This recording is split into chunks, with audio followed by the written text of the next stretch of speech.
번잡한 지하철 안. 아이가 울기 시작하고 어머니는 아이를 달래기 시작합니다.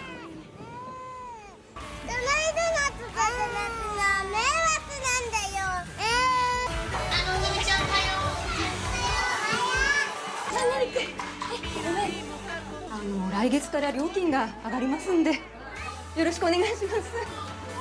주차장, 세탁소 가리지 않고 그녀는 열심히 일합니다. 쉴 장소도 마땅치 않기에 비상구 계단에서 휴식합니다. 青柳さんも一人で子育てしてる人でしょ。 코하루는 싱글맘입니다.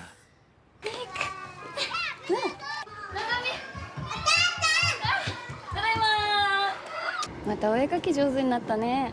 고단한 하루 일과를 마치고 ななみ出た？いつ出た？お父さん出た？お母さん何してるの？ななみと同じテスのとこだよ。お母さん用事しながらいつも背中向けてお話ししてるもんね。 잠시 고요한 시간.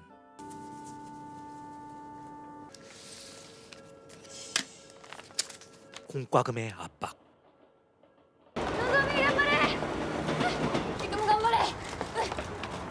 青柳さんのね事情はよく知ってますよ。だけどね今月だけでもう3日 가불받은 주급으로 겨우겨우 공과금을 냅니다. 진짜 초밥은 꿈도 못 꾸기에 아이들에게 해줄 수 있는 최선은 유부초밥. 축제날 혼자 기모노도 입지 못한 딸을 보니 가슴이 미어집니다.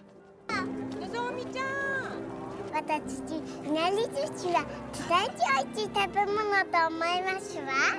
結局シングルマザーが波の生活手に入れるには2つに1つしかないんすよ。風俗か再婚。 가족을 지키기 위해 선택한 일들조차 부메랑이 되어 돌아오는 안타까운 현실. のぞみどこ行ったの？のぞみ。子供は犬や猫じゃないのよ。すいません。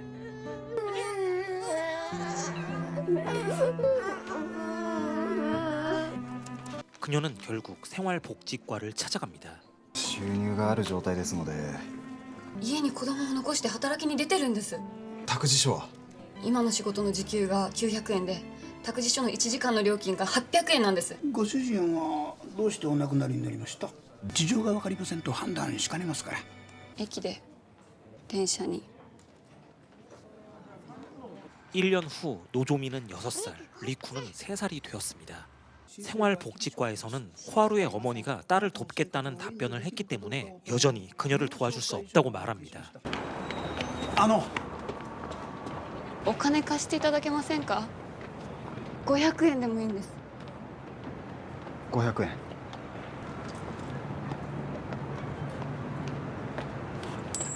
갑자기 쓰러지는 그녀.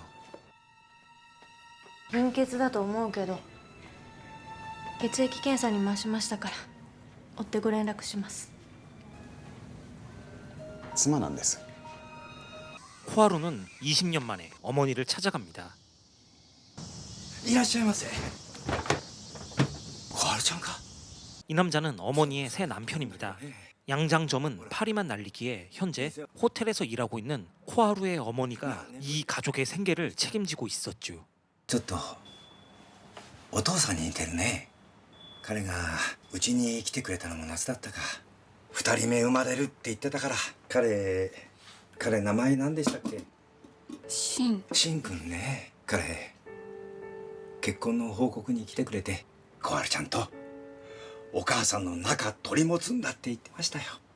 남편은 생전에 아내 몰래 장모님을 만나러 왔었던 것. お土産持たせてあげて、ほらあれ梨、シンくん持って帰ったでしょ。あれさっちゃんが山盛りの梨持たせてあげて。 카오루의 어머니 사치가 집에 도착했습니다. 어색한 두 모녀는 오랜만에 대화 시간을 갖습니다. 渋谷の福祉事務所から生活保護の不要紹介っていうのが届いたと思うんですけど、かえって生活保護の受給が援助の話は取り下げていただきたい感じで。はい。あれ旦那さん今は一緒にいません。離婚？それで母子家庭で生活保護ってこと？大変ね。何がですか？母子家庭でしょ。大変でしょ。大変とかいろいろとか言うの別にないです。子供大事だから。負担とか思ったこととかありません？子供を育てるのって本当は難しいことじゃなくて、じゃないんだけど難しいのはそれを一人ですることで、お風呂もご飯も電車もみんな二人だったら簡単にできることが一人だと急に難しくなりますし、ただご飯作ったりただ電車で3つ先の駅に行くのが一人だと難しくなります。子供を連れて街に出て一番耳にするのが舌打ちと咳払い。毎日聞いてるとだんだんなんか子供を連れてるのが悪いことに思えてくる。子供って邪魔なんだな、子供って迷惑なんだな、分かんないんですけど、お金なくなって今は子供にそれすら食べさせられない。満足に仕事してる間想像して、私がいない間に何かに巻き込まれてたらどうしようって。お金がないって人に言うと、母の愛があれば大丈夫って言われます。そうか。夫は陳さんは死にました。3年前駅で線路に転がった梨拾おうとして線路に落ちたんです。なんで梨なんか、なんで拾おうとしたんだろう、なんでってずっと思ってて、今日さっきやっと分かって、そうだったんですか。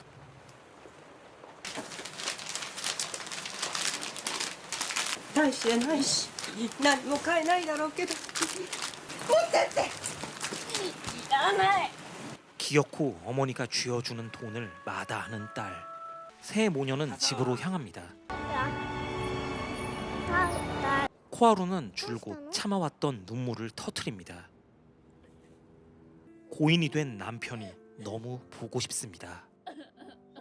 교회에 사는 친구의 초대로 코하루 가족은 오랜만에 나들이를 갑니다. 上で寝ていいのに。いいの。上で寝たら夢が叶っちゃうから。お母さんさ、100円ショップって花火売ってるかな。直人君のうち今日花火やるんだって。うちも花火しようか。いいよお母さん、今度花火しよう。 바쁜 일상으로 돌아온 코하루.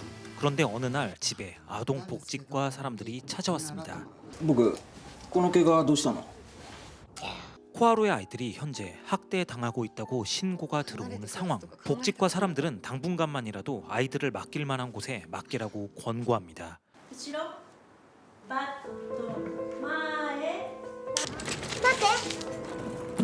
て落としたでしょ。はい。 사진관 앞에서 만났던 언니에게 주운 그림을 돌려줍니다. バレエ好き？下手ですね。姉さん絵上手だね。遺伝？のぞみ、左利きなのはお父さんの遺伝なの。お父さんいないですよね。電車の事故で亡くなったんじゃないんですか？誰かと一緒にいたの？うん。お父さんは電車で死んだの？ 코하루는 결국 친구네 집에 아이들을 잠시 맡기기로 마음 먹습니다. 노조미를 알고 있던 여자는 사실 코하루 어머니 사치와 켄타로 사이의 딸이었습니다. 일하는 도중에도 심한 빈혈을 겪는 코하루. 우편함에는 재검사를 요청하는 병원의 편지가 와 있습니다. 花火やる？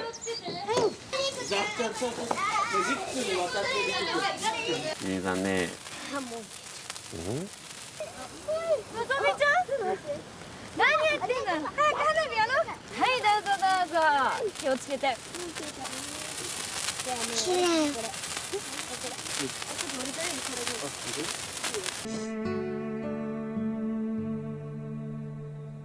みちゃん、机の下の帽子かぶってって。 다음날 모자 안에 껌 때문에 어쩔 수 없이 노조미의 머리카락을 조금 잘라내야 할 것 같은데요. ちょっとだけ、これくらい、5センチ、超5センチ。大丈夫大丈夫。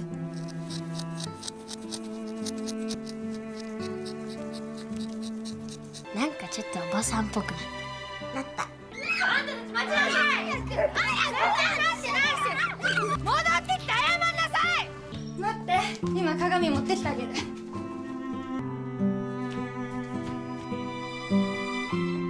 노조미는 동생 리쿠를 데리고 역으로 향합니다. 採血しますね。こちらどうぞ。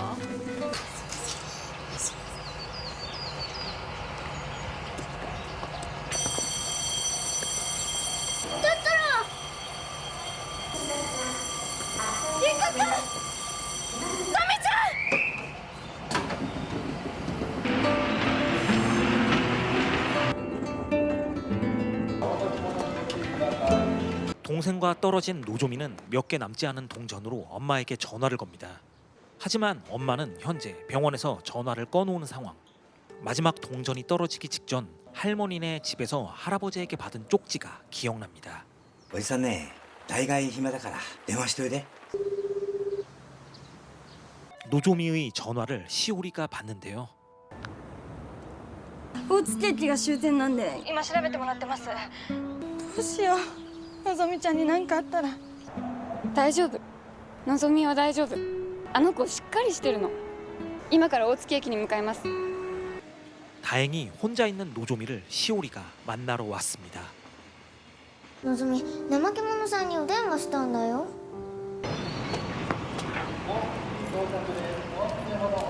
のぞみ。お母さん。よかったよかったいいのお家帰りたかったんでしょお母さんのぞみとりくに寂しくさせちゃったねね花火しちゃったのお母さんとしようねって約束したのに花火しちゃったの今度しようって約束したのにお母さんごめんなさいお母さんごめんなさい梨の絵描いた人そうだよ青柳です上杉ですありがとう。ご心配おかけしまして。なんかこういう言い方あれですけど、幸せそうな人ですね。死んじゃう人には見えないでしょ見えないです。朝はね普通だったの 코하루는 친구에게 남편의 이야기를 해주기 시작합니다. 가족을 위해서 좋아하던 산행도 포기했던 남편. 어느 날 갑자기 경찰에게 전화가 왔고 믿을 수 없는 이야기를 듣게 되는 코하루. 남편이 성추행 후 도망치다가 흘린 배를 줍는 도중 누군가가 남편을 밀어 결국 남편은 열차에 치여 사망했다는 이야기. 도저히 믿을 수 없는 거짓말 같은 이야기였지만 남편이 죽은 것은 사실이었습니다. 더욱 기가 막힌 건 성추행 당했다는 여고생과 남편을 민 사람은 현장에서 사라져 찾을 수조차 없었던 것. 探そうと思ったこととかないんですか？その当事者っていうか高校生とか背中を押した人のこととか。そんなことしてもシンさん帰ってこないからもしそういう人に会ったらお母さんじゃいられなくなるから抑えきれないと思うから 코하루는 병원에서 골수 검사를 권고받습니다. 골수는 혈액을 만드는 조직이죠. 영양 부족이 의심된다고 말하는 의사. お金はどのくらいかかりますか3割負担ですから1万5,000円程度でしょうか。すいません検査やっぱりいいですもし病気があって倒れるようなことがあったら1万5,000円やそこらじゃ済みませんよ。 어느 날 집에 돌아와 보니 켄타로가 기다리고 있습니다. ケーキ美味しいですかおいしい 아이들과 유독 잘 놀아주고 얘기도 잘 들어주는 켄타로.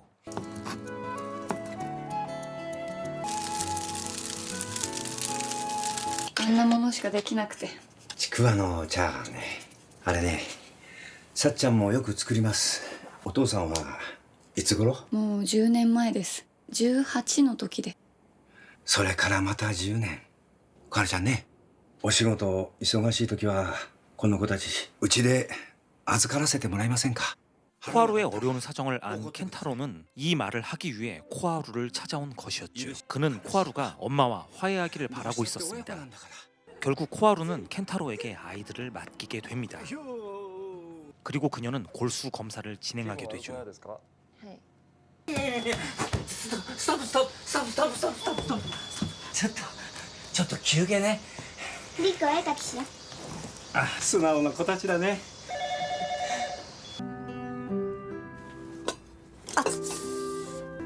はい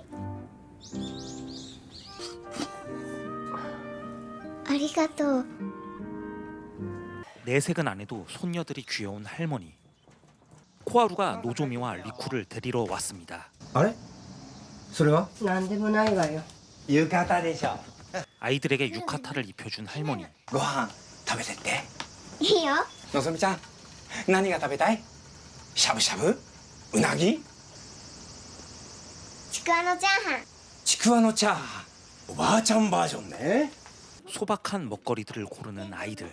お母さんのと同じ味するよ。そういうことか。 켄타로는 코하루와 사치가 화해할 수 있도록 도와주고 싶습니다. 하지만 두 모녀의 어긋난 관계는 골이 깊은 것 같습니다. 二人とも子供の絵で喧嘩しないの。あなたが出て行って父は押し入れにあった段ボール何箱もあった原稿用紙を捨てました。ごめんな小春、お父さんがこんなのにすがってたからお母さん出て行ったって。不器用な人だったんだと思います。仕事も転々として社会から見たらダメな人だって言われたのかもしれません。でも私にはずっといいお父さんでいてくれました。 코하루는 아빠를 버리고 집을 나간 엄마가 원망스러웠습니다. そんなお父さんが一人で苦労してきたことを何がおかしいんですか。どうして家族を壊したあなたがそうやって笑うんですか。小春ちゃん違うよ。それは違う。ボタンの掛け違いなんだって。お母さんじゃない。僕が小春ちゃんからお母さんを奪ったんだ。どうしてですか。さっちゃんがあんまり幸せそうじゃなかったから。さっちゃんがあれしーちゃんと小春ちゃんは初対面だったっけ。お母さんの。知ってる。お母さんに暴力を振るってた男の娘でしょ。うちのお父さんあなたからお母さん取ってないですし、お父さんはお母さんのこと助けただけであなたの父親の暴力から。この人の父親お母さんのこと毎日殴ったり蹴ったりしてさ、なんで隠すの。お母さん前歯何本も折られて差し歯なんですけど入院したこともあるんだよね。お母さんが家族捨てたとか言ってますけど全然違うし。どういうつもりでお母さんにああいうこと言うのねえ。しーちゃんこっち行く。こっち行く。あなたがいい父親だと思っていた人は人間のクズで、あなたの結婚相手だって痴漢してそれで死んだんだし。もういいの。いいの。お世話になりました。また。浴衣は洗濯して返しますので。返さなくていいんだよ。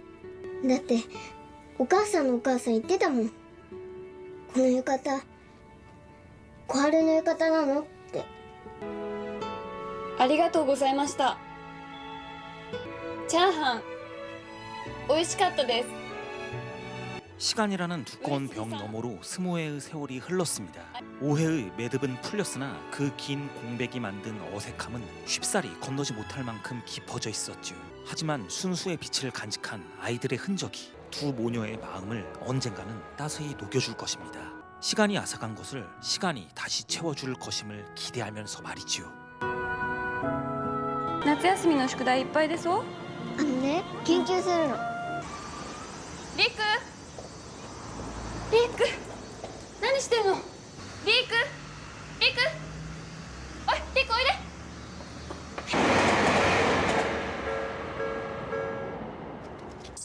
暑いわね。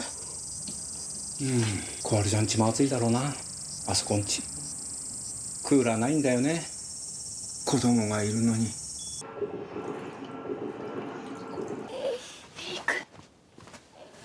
どうしたリク。どこに行ったの。何が。もうどこに行ったの。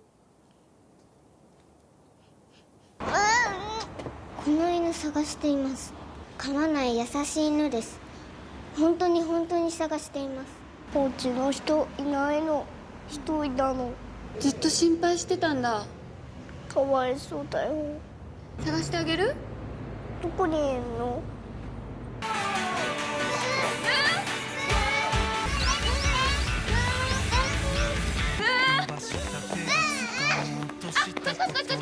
こっち。そうですか。あれ見てわざわざ来てくれたの。 혹시 몰라 분 주인네 집에 찾아온 코하루 가족. 그런데 집주인은 새로운 개를 이미 입양한 것 같습니다. 文は何もうどこにいますか？多分保健所で殺処分されたんだよ。何言ってるのよ。殺処分って何？ 아직 어린 노조미와 리쿠는 지금 이 상황을 이해하지 못합니다. お母さんにもわからないな。じゃあ文はどこに行ったの？ごめん、わからない。文を探してください。文は犬です。犬の3歳のです。耳が折れています。遊ぶのはボールです。走る時やベロが出ます。 말이 느린 줄 알았던 리쿠는 자신이 하고 싶은 말을 거침없이 합니다. お父さん探してくれるかな？いく、お父さんのこと会ったことないよ。お願い聞いてくれるかな？ 리쿠와 씨는 만난 적이 없지만 코하루는 아빠가 리쿠를 사랑한다고 얘기해줍니다. お母さんね、お父さんに会うことできないけど、手をつなぐこともできないけど、ギューってできなくても愛すことはできるの。門の時じゃ嫌だ。お父さんと手つなぎたい。 코하루뿐만 아니라 아이들에게도 아버지의 공백은 너무나도 컸습니다. 사치와 시오리가 백화점에 옷을 사러 왔습니다. 항상 자기는 싸구려 옷만 입지만 딸에게는 좋은 옷을 입히고 싶은 어머니. 사치는 시오리 몰래 코하루네 집에 설치할 에어컨을 구매했습니다. お父さんに頼まれたのよ。お父さんそんなお金ないでしょ。私あの人苦手っていうか嫌い。暮らしていけないならうちに頼らないで再婚すればいいと思う。 냉정한 시오리. 시오리는 대놓고 죽은 사람을 아직도 그리워하는 코하루가 바보 같다고 말합니다. 新しい人好きになればいいのに。そこにすがってしか生きられない人もいる。幸せを大事に抱えて一生生きる人もいるの。それはそんなに悪い生き方じゃないわ。あの人痴漢なんだよ。被害者私だから。あの人私の前で電車にひかれたんだから。 시오리는 초등학교 때부터 줄곧 왕따였습니다. 부모님들에게는 차마 말할 수 없었지요. 고등학교 1학년 때 왕따를 벗어나기 위해 따라다녔던 무리들은 지하철에서 성추행 무고로 돈을 뜯어내는 악질, 범죄 행위를 일삼았습니다. 항상 이지매에 당하던 시오리는 그렇게 일그러진 친구들 사이에서 자리를 잡아가는 것에 안도했습니다. 자기 자리를 드디어 찾았다고 생각했지요. その時だったの。あの人が来たの。青柳小春さんの結婚相手の人。 시오리는 언니가 있다는 사실을 그때 깨달았고 더 이상 본인의 자리는 없을 거라는 안 좋은 생각이 들었습니다. 会わないとかそういう話になって、しおりここでも居場所なくなるんだって。 시오리는 신을 따라가서 같은 전철에 탑니다. こういう風に笑う人が世の中にはいるんだ。幸せな人なんだろうな。しおりみたいな思いしたことないんだろうな。腹立つなって。で、あの人の手握ったの、掴んだの。今までお金くれた人たちとは違ってた。自分の心配じゃなくて私のこと心配するみたいに見てた。どうしたのって。次の駅であの人を引きずり下ろされて、酔った人とかが集まってきて、あの人地面に押さえつけられて殴られたり蹴られたりお腹蹴られたりして、わかんないんだけど、あの人多分言おうとしてた。大丈夫？大丈夫だよって。誰かが背中どんでもして。 신의 죽음은 정말 너무나도 어이없을 정도로 허망했습니다. 죄책감에 휩싸인 시오리는 지금 죽고 싶습니다. 그녀가 그려왔던 손은 아마도 신의 손이었겠죠. その話誰かにしたの？誰にもしちゃダメ。あの子はもううちに近づけないから。 코하루는 병원에서 정밀 검사 결과를 듣습니다. 우려했던 일이 현실로 닥치고 맙니다. 그녀는 백혈병을 앓고 있습니다. 今日はお帰りになっていただいて、今後の治療方針についてご相談しましょう。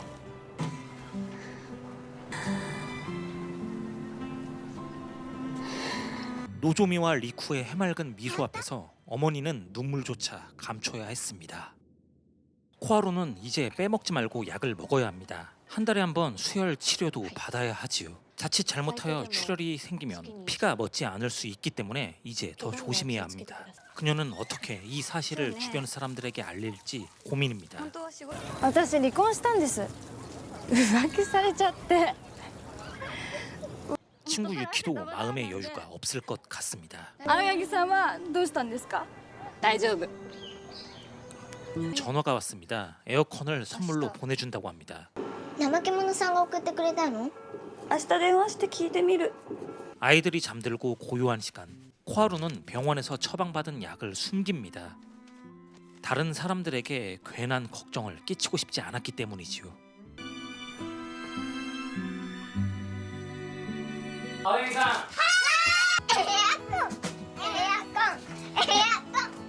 大事に使おうね100年使おうね。 그런데 벽이 너무 얇아 에어컨 설치를 실패합니다. もしもし青柳です。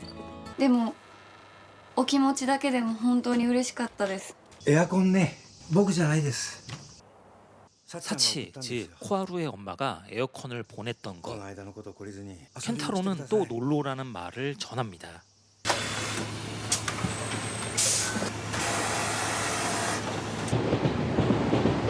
のぞみお風呂の用意してね。うん。来た。青柳。のぞみ。ごめんごめん。お母さんゴミ捨ててくるね。 엄마는 아이들에게만큼은 항상 슈퍼 우먼이어야 합니다. 시오리는 미술학원도 그만두었습니다.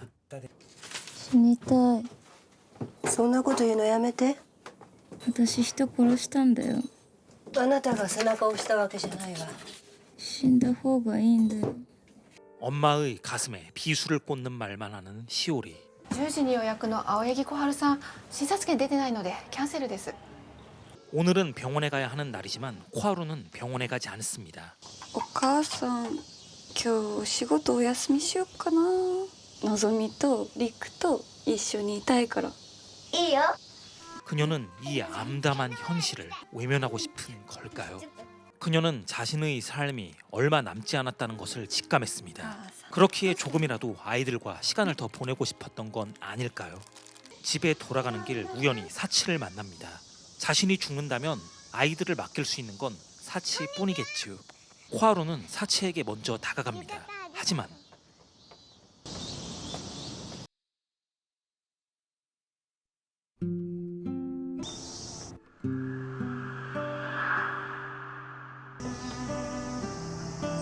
손녀딸마저 외면합니다. ねえ明日ゆきちゃんがプール連れてってくれるってさ。 쓰러질 것만 같은데 아이들 앞이기에 억지로 버텨봅니다. 무슨 일이 있어도 아이들 앞에서는 약한 모습을 보일 수 없습니다. お母さん？お母さん？お母さん？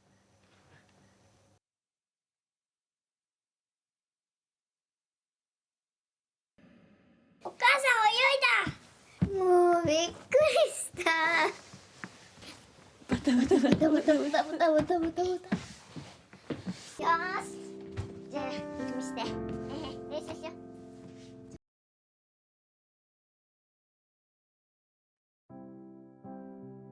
계속 병을 숨길 수는 없겠죠.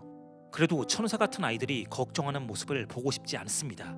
어머니의 마음이란 아이들의 웃음소리가 마치 봄날의 꽃처럼 활짝 피어나기를 바라는 것, 그들의 일상이 햇살처럼 따스하고 구름 한 점 없기를 소망하는 것. 그것이 바로 어머니의 마음입니다. お母さんのお母さんなんで怒ってたのかな。忙しかったのかな。お母さん悲しかった？悲しくないよ。我慢しないでいいよ。我慢しないでね。悲しい時は相談してね。助け合おうね。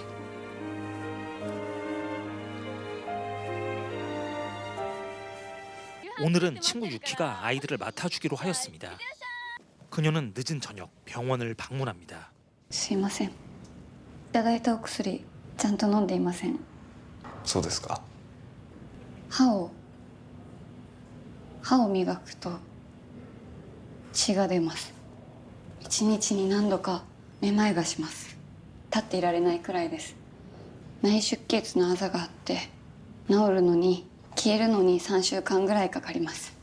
すいません、また後日来ていただいたらいいんじゃないですか。患者さんが今病状をお話ししてるところだ。私死ねないんです。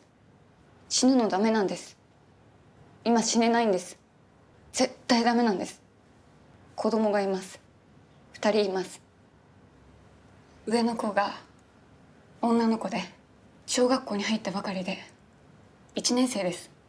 下の子が来年から幼稚園で男の子です。7歳と4歳です。子供たちの父親は4年前に事故で亡くなりました。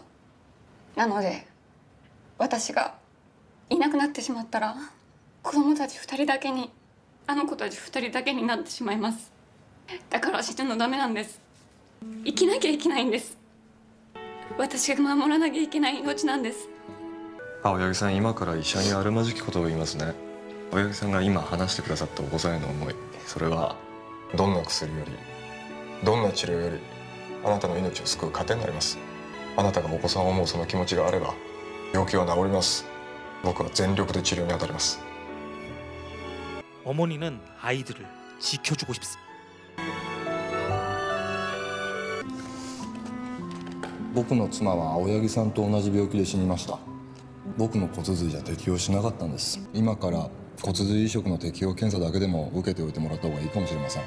공여자 조직 적합성 검사. 골수 이식자의 골수가 적합한지 미리 알아보는 단계입니다. 코하루는 의사와 약속했습니다. 병을 치료하기 위해 최선을 다하겠다고. 만약 자기가 쓰러졌을 때 곁에 아이들밖에 없다면 그것이야말로 정말 비극일 겁니다. 코하루는 어머니 사치를 찾아갑니다. 何か用ですか？さっちゃん、そういうこと言わないの。私とこの子たちをここに住まわせてください。お願いします。はい、どうぞ。ありがとうございます。さっちゃんも座ったら。今住んでるアパートの更新料が払えなくなりました。仕事を続けながらこの子たちと暮らすのが難しくなってきました。ずーっと大変だったもんね。家賃は入れます。家事もします。ご迷惑はかけません。部屋を一つ貸してください。 사치는 코하루와 둘만 얘기하겠다고 합니다.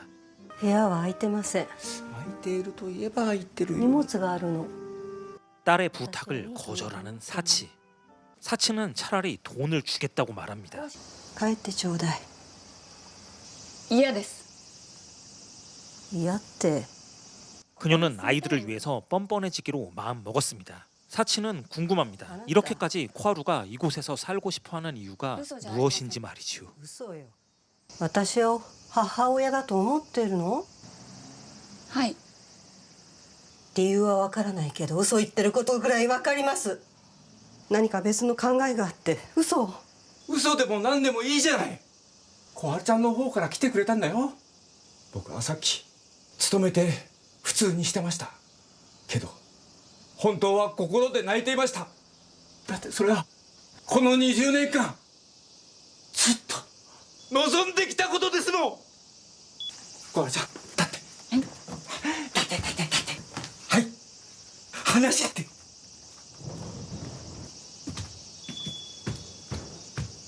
私お姉ちゃんと一緒に住みたいな。 시오리의 예상치 못한 반응. 사치도 더 이상 거절할 수만은 없었습니다. 코하루는 켄타로가 건네주는 신이 놓고 갔다던 물건을 받습니다. 그런데 코하루도 처음 보는 물건입니다. 죽은 신의 유품, 사진은 가져오지 말라는 사치의 조건으로 20년 만에 두 모녀는 한 지붕 아래에서 살게 됩니다.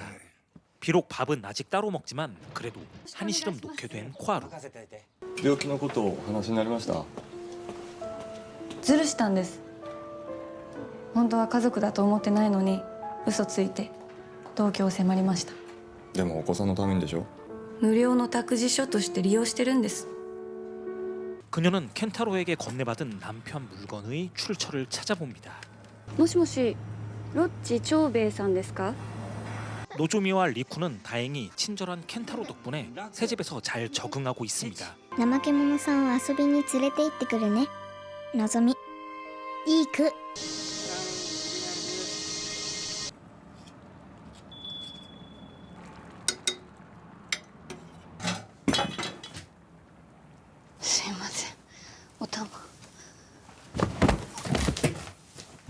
세상에서 딸에 대해 가장 잘 아는 사람은 아마도 어머니일 겁니다. 코하루가 거짓말을 했던 것도, 그리고 몸에 어딘가가 이상이 있다는 것도 사치는 아마 눈치챘겠죠. 作ってくださったんですよね。食べます。体調は？もう大丈夫です。ただの貧血なので。お庭があることすごく喜んでました。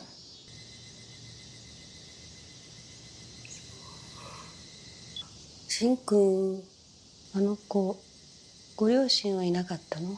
私も彼もその話になると口が重くて。でも一瞬だけお母さんの話をしてくれたことがありました。一瞬だけなんですけど、そのキャラメルが自分のお母さんの味なんだよってとか。申し訳ありません。私があの子に梨を持たせたからそんな事故に遭いました。私が梨を持たせたから申し訳ありません。なんでそんなこと言うんですか？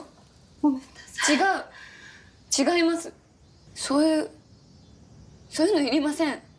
理由とかそういうの、答えとか、シンさんのことを謝るとかそういうので片付けるみたいな、終わらせるみたいな、やめてください。そうね。私とあなたは昔母と娘だったけど、ずっとこうなんでしょうね。安心してちょうだい。あなたに許してもらえると思ってないから。あなたを置いて家を出たことは、それは一生ずっと持っていくから。知らなかったの？父があなたに。細かいこと。娘を捨てたことに比べたら細かいことなの。許される理由にはなりません。危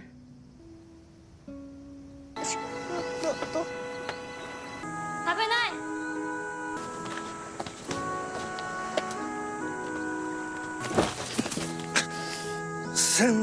はい、そうです。昼間お電話しました。 4년 전 남편이 편지를 두고 갔다는 이야기를 듣습니다. 수신이는 바로 코하루였습니다. 코하루는 아이들과 함께 남편 신의 편지를 찾으러 갑니다. 깊은 산속 산장 주인이 이들을 반겨줍니다. あそこで書いとった。せっかく書いたのに忘れていきよった。 코하루는 신의 편지를 열어봅니다. 편지에는 신이 얘기해주지 않았던 신의 어머니 이야기가 적혀 있었죠. 신은 불우한 어린 시절을 보냈습니다.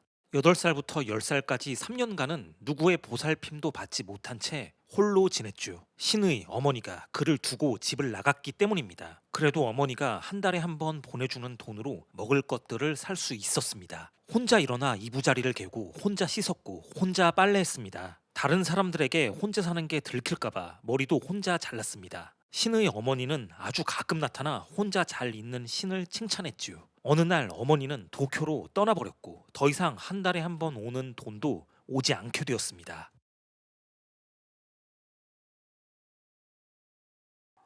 신 앞의 아저씨는 우편 배달부입니다. 結婚しました。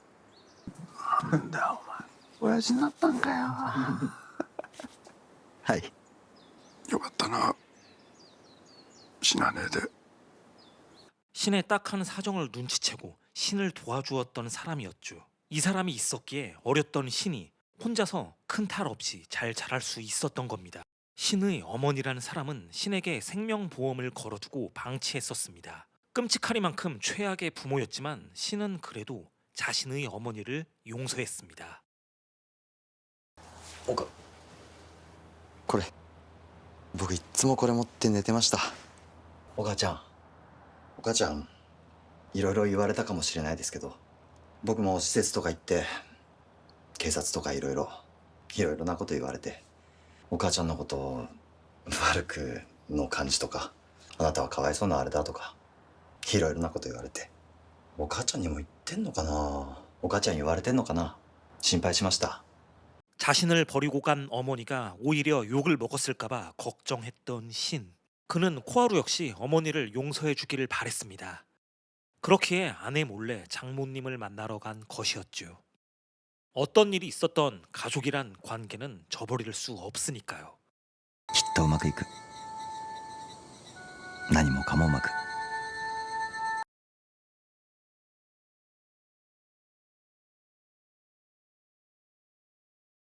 お父さんが書いた手紙読んでみる？ 아이들에게 아버지의 편지를 공유해 주는 코하루. 신의 편지가 코하루의 마음을 조금 움직였을까요? 어머니 사치에게 신이 먹고 갔던 반찬들을 물어봅니다. 기억을 조금씩 더듬어 반찬들을 하나하나씩 얘기해 주는 사치. 두 모녀는 조금씩 이렇게 서로의 마음을 허락해 갑니다. お母さん何？お父さんね幸せだったと思うの。お母さんもそう思う。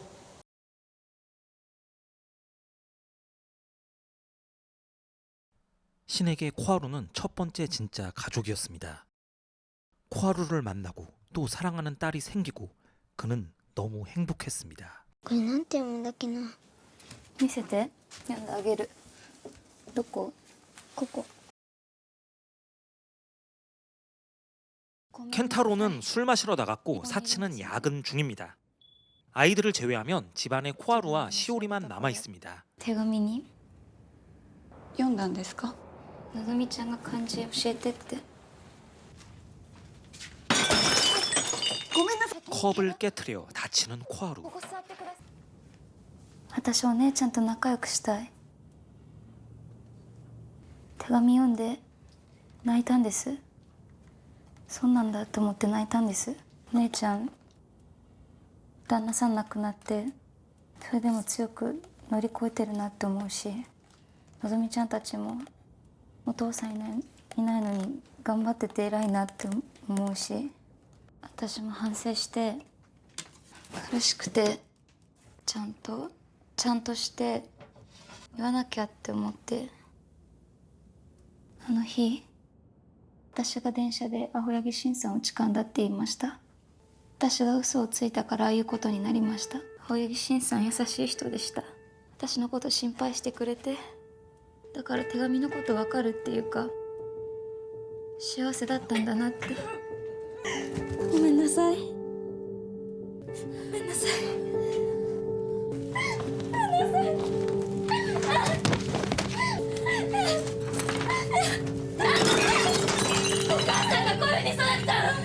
믿을 수 없는 현실.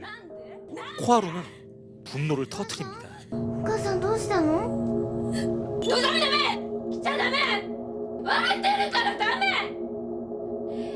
私ダメ！ 사치가 귀가하는 도중 켄타로를 만납니다. 켄타로는 아내가 코하루와 시오리 중 한 명을 선택하는 게 아니라 모두와 잘 지내기를 원합니다. 選んでなんかうまくいくよ。しおりのこと何も分かってないのよ。これから先のことじゃないの。過ぎたことが。 켄타로는 지금 사치의 말을 이해할 수 없었죠. 迎えに来てくれたの？お姉ちゃん怒らせちゃったの？もし悪いこと言ったんなら後でちゃんと謝ればいい。謝ったの？ 사치는 시오리가 죄책감을 못 이기고 코하루에게 사과한 것을 알게 됩니다. 사치에겐 시오리 역시 소중한 딸입니다. 시오리를 보호하고 싶었던 사치는 코하루에게 자신을 원망하라고 말합니다. 하지만 코하루는 이런 사치를 이해할 수 없었지요.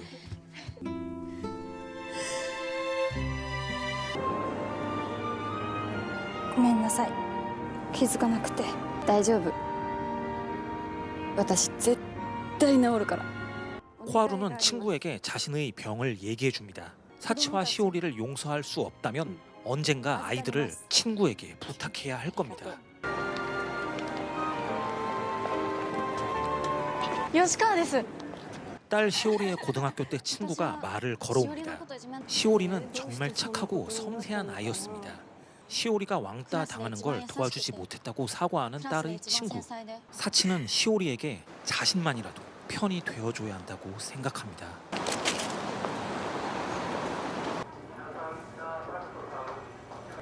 30分で落とします。まず肉親の方に適合検査を受けてもらった方がいい。話しづらいなら僕の方からご家族に説明します。 어느 날 시오리는 켄타로에게 집을 나가 독립하고 싶다고 말합니다. 갑자기 왜 그러냐고 물어도 정확한 이유를 알려주지 않는 딸. 시오리는 사치에게 아직 이 사실을 비밀로 하고 있습니다.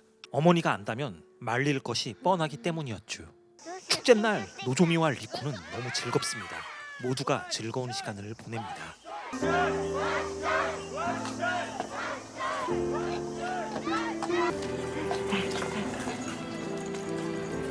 お父さん。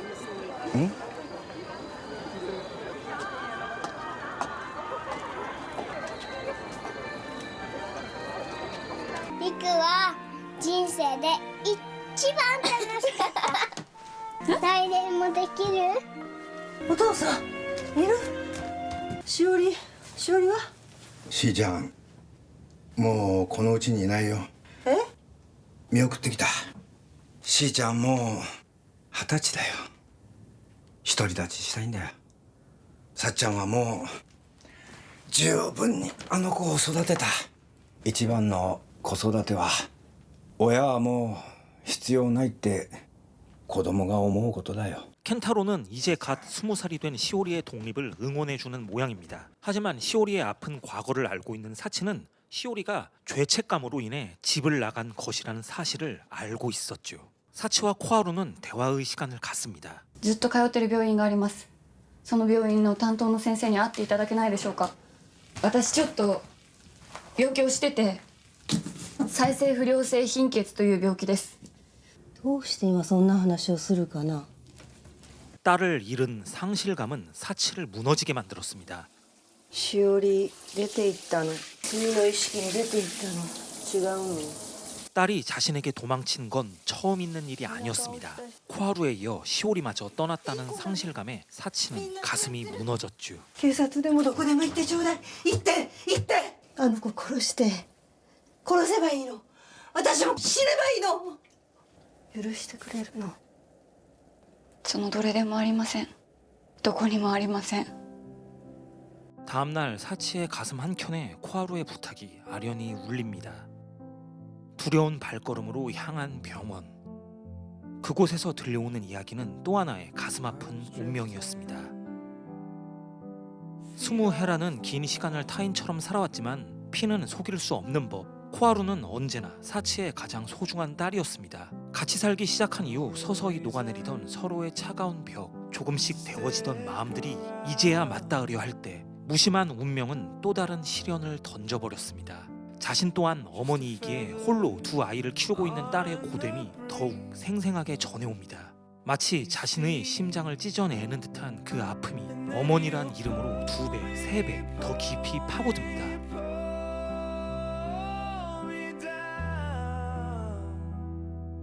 코하루가 일을 하던 도중 다치고 맙니다. 병원에서 이틀간 입원하며 치료해야 합니다. 아이들이 걱정할까봐 거짓말을 하는 코하루. お母さんね、あさってまで帰れないの。居酒屋のお仕事？ホットドッグ大食い大会があったの。1000人の人のシャツにケチャップとからしがついちゃったの。大変。これからそのシャツ1000枚洗わなきゃいけないの。お母さんが帰るまでリクのことお願いしていいかな。電気消しますよ。二人で寂しくない？はい。 사치는 아이들이 걱정되나 봅니다. 다음날 켄타로가 코하루의 병문안을 왔습니다. 사치가 코하루를 위해 이것저것 많이도 보냈습니다. 오늘은 켄타로 대신 사치가 손녀와 손자들을 돌봐줍니다. 아이들끼리만 자는 게 걱정되었는지 아이들을 곁에 두고 함께 잠자리에 듭니다.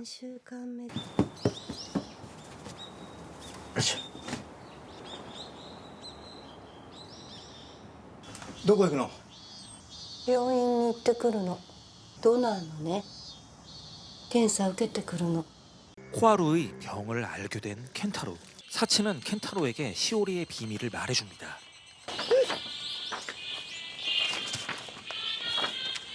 사치는 코하루에게 골수 이식이 가능한지 적합성 검사를 받습니다. 친족이면 골수가 적합할 가능성이 큽니다. 딸에게 자신의 골수를 이식해준다 할지라도 지난 20년간의 속죄는 되지 못할 겁니다. 하지만 그래도 딸을 살리고 싶은 게 어머니의 마음입니다. 다음 날 검사 결과를 듣습니다. マッチしませんでした。はい。上杉さんと娘さんは半分しか適応してませんね。ですのであなたは骨髄ドナーになれません。 누군가는 골수를 이식받고 싶어도 못 받아 죽어가지만 누군가는 골수를 이식해주고 싶어도 줄 수가 없는 안타까운 현실.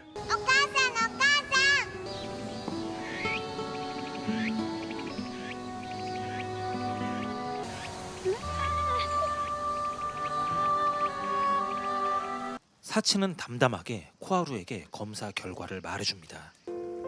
ごめんなさい。無理でした。はい。私覚えてるのは人は死んだらどうなるのって、それはすごく毎晩考えてました。私はお星様になるのよって答えたの。今だったらなんて答えますか？どこに行くんですか？あなたはそんなことにはなりません。絶対にそんなことはありません。子供たちいなかったら別にいいやって思ってたと思うの。それぐらい許せないんだよ。あなたのこともあなたの娘のことも許せないんだよ。一生なの。そんな人たちに頼らなきゃいけない自分も許せないの。ねえ。うん。許せないんだよ。助けてよ。許せないんだよ。助けてよ. 원망으로 닫아 걸었던 마음의 문을 노조미와 리쿠를 위해 다시 열어야만 합니다. 용서할 수 없다 믿었던 어머니에게 이제는 떨리는 손을 내밀어야 합니다. 사랑이란 이름으로 미움마저 삼켜야 하는 순간입니다.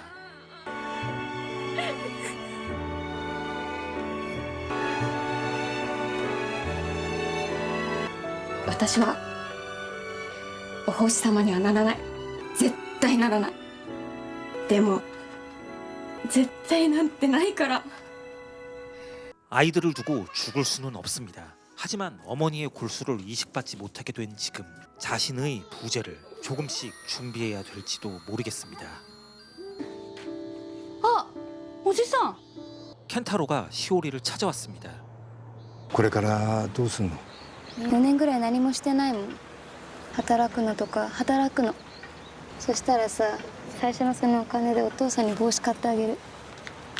ずっと聞いてたってことはそういう気持ちあるわけだろ。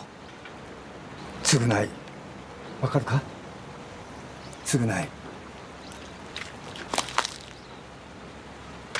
しーちゃん、お父さん面白い話何もしてないよ。しーちゃんのしたことは人の命を。わかるか？お父さんもそうだった。何も分かってなかった。しーちゃんがどこで何をしていたのか何も分かってなかった。分かったか？命を奪ったんだよ。しんくんはのぞみちゃんの4歳の誕生日を祝ってない。りくくんの顔を見たこともない。彼の人生断ち切ったんだよ。途中で断ち切ったんだよ。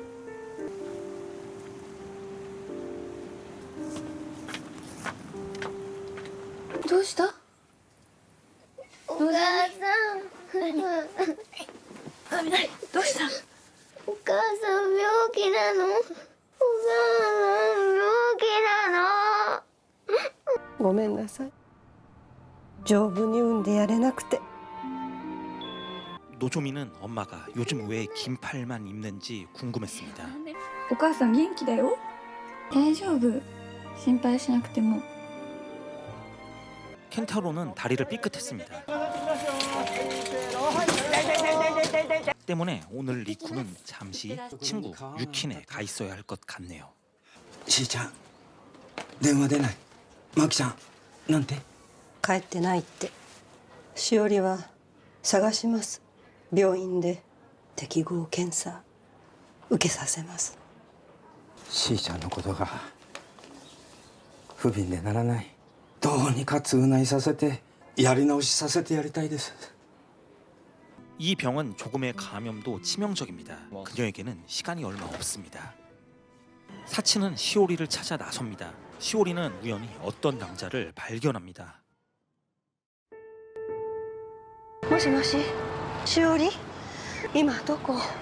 あなたに用があるの。一緒に病院に行ってちょうだい。いたの。青柳新さんの背中を押した人。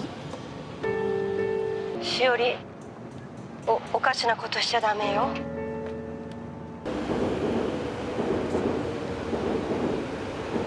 4年前北新宿の駅のホームで背中を押しましたよね。それで人が。ちょっとわかんないんで。お姉ちゃんに会ってください。俺のせいじゃないよ。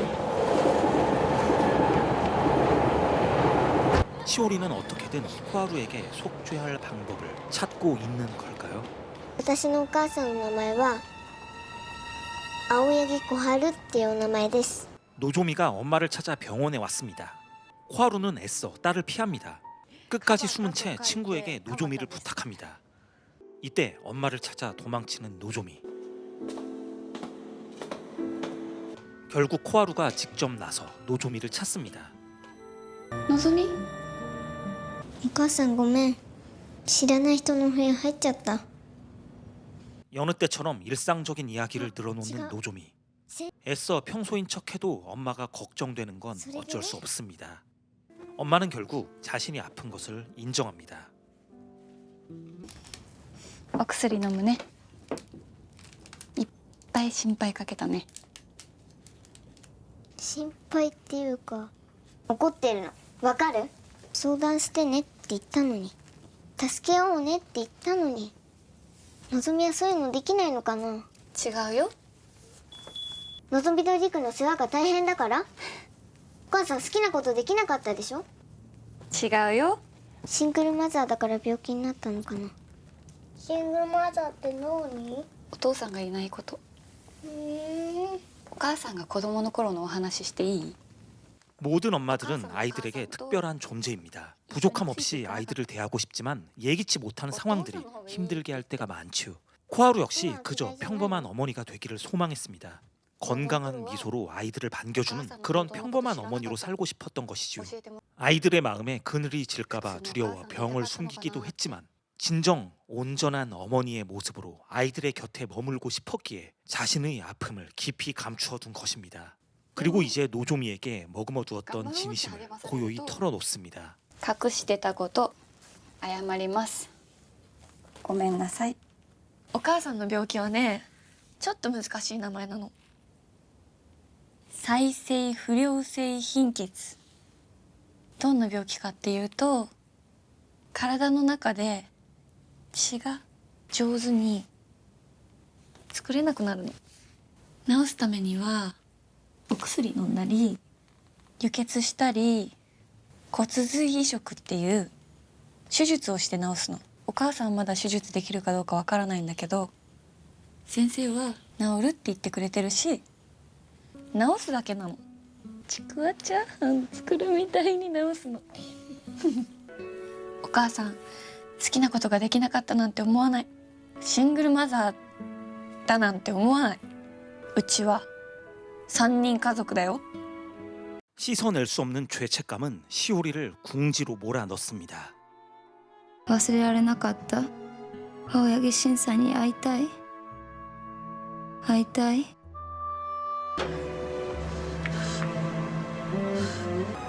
楽になることを選んだらダメなの。亡くなった人に謝っても聞こえないのに、取り返しのつかないことだから、かけがえのないものだったから、あなたはもう一生許されないの。あなたの人生は終わったと思いなさい。 시오리는 아까 그 남자처럼 괴물이 되기에는 너무 마음이 여린 착한 사람입니다. 시오리는 골수 적합성 검사를 받으러 갑니다. 小春ちゃんのと一致すればそれが許しに、いや許しにならなくてもそのきっかけにはならないですかね。 시오리가 했던 행동은 결코 용서받을 수 없는 행동입니다. 하지만 만약에 시오리가 코하루의 생명을 살릴 수 있다면 어쩌면 신라처럼 가느다란 속죄의 기회가 될 수 있을지도 모릅니다. あれって今日でしたっけ？青柳さんの妹さんの HLA の結果って。昼過ぎ16時に妹さん来る。期待されてるでしょうね。話はしてあるよ。ダメな時はダメです。一致するといいな。 시오리는 일자리를 구했습니다. 코하루의 친구 유키가 코하루 가족 내 짐을 가져다 줍니다. 여기에는 신의 사진도 포함되어 있었죠. 조금 늦었지만 사치도 신을 가족으로 받아들입니다. 이른 오후 시오리가 코하루에게 사과를 하러 왔습니다. 시오리는 요즘 꿈을 꾼다고 합니다. 신을 형부라고 부르며 모두 함께 가족이 된 또 다른 세상. 어쩌면 시오리 역시 간절히 바랬던 그 세상. 하지만 현실은 그렇지 못했죠. 신은 결국 죽었고 용서받기 힘든 자신만 남아 있습니다. 어쩌면 행복한 자매가 되었을지도 모르는 두 사람. 시오리는 진심으로 자신의 마음을 전합니다. お願いします。適合したらその時だけ妹だと思ってください。お願いします。病院に行ってきます。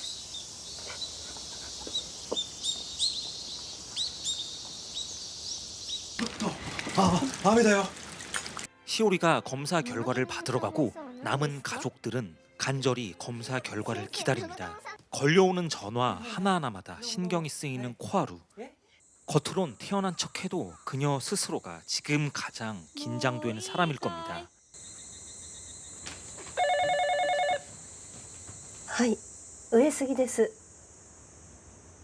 はい。